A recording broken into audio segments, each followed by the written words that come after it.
আমরা ধর্ষণ এবং জেনা ব্যভিচারের জন্য সর্বোচ্চ শাস্তি প্রকাশ্যে প্রয়োগের দাবি জানাই। সরকার ইতিমধ্যে আংশিক দাবি পূরণের পরিবেশ নিশ্চিত করবার পদক্ষেপ নিয়েছেন।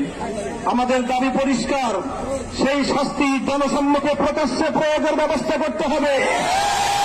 যেন একটা ধর্ষণের শাস্তি, একটা ব্যভিচারের শাস্তি দেখবার পর সমস্ত লম্পটদের বুকের মধ্যে ভয়ের কম্পন তৈরি হয়ে যায়।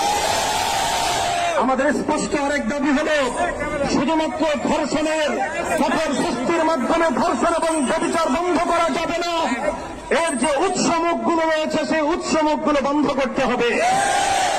নারীকে অশ্লীলভাবে উপস্থাপন করবার সমস্ত পদক্ষেপ বন্ধ করতে হবে। মাদকের অবাধ সরবরাহ এবং চাকরির ব্যবস্থা রুদ্ধ করতে হবে।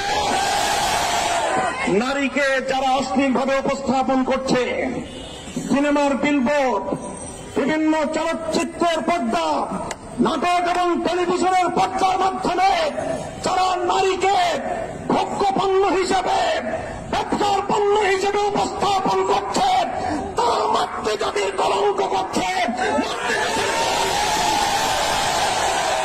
আমরা একটা সময় পর্যন্ত দাবি জানাবো, সরকারকে বলবো